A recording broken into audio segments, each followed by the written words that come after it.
No niin, eli täällä on tämä $1 projekti varikkokello, joka on tosiaan rallikäyttöön suunniteltu huoltokello, millä voidaan katsoa, että paljonko meillä on huoltoaikaa jäljellä. Eli kellohan näyttää tuossa 0–99 minuuttia olevan alueen. Ja siinä on toimintona muun muassa tuo virransäästötila, jossa se tälläkin hetkellä on. Eli silloin kun tuo kello ei käy, niin 2 minuutin kuluttua se sammuttaa tuon näytön säästääkseen virtaa. Ja näyttöä saadaan päälle täältä nappia painamalla, eli täältä nyt nähdään tämä alue, että sitä voidaan kelata tällä tavalla näillä painikkeilla.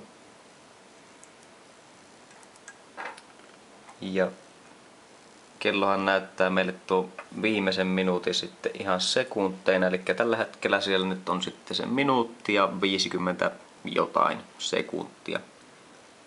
Ja tuo oikeanpuoleinen pistehän meille sitten nyt näyttää, että siellä ne sekuntit kuluvat. Tässä projektissahan nyt on sitten toteutettu tämä ohjainkortti. Ja siellä se ohjaava piiri on tuo Attiny 2313 mikrokontrolleri. Meillä löytyy tuolta 74HC04 inverteripiiri, joka on osana tuota oskillaattorikytkentää tuolla. Ja täältä päästähän meillä löytyy sitten regulaattorikytkentä. Eli sieltä saadaan tuo 12 volttia muunnettua 5 voltiksi näille piirille sopivaksi. Ja sitten sieltä löytyy vielä diodikytkentä, joka suojaa näitä piirejä, jos käyttöjännitteet on väärinpäin kytketty. Täällä näkyy nyt sitten kello on päässyt tuonne viimeiseen minuuttiin. Tällä tavalla se indikoi käyttäjälle, että nyt siellä viimeinen minuutti on kulumassa. Ja kun nämä sekunnit loppuvat, niin tätä näyttöä sitten vielä välkytellään, että tulee varmasti sitten selväksi, että nyt siellä on aika loppunut.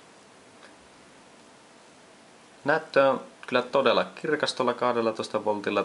Tämä kameran kuva ehkä huijaa, mutta se on väriltä aivan tommosen punaisen ledin hehkuinen. Ja tässä tämä näkyy nyt ehkä vähän valkopunahehkuisena. Tämmöisessä huonevalaistuksessakin todella selkeä, että tällä olisi hyvä rakentaa vaikkapa seinäkello.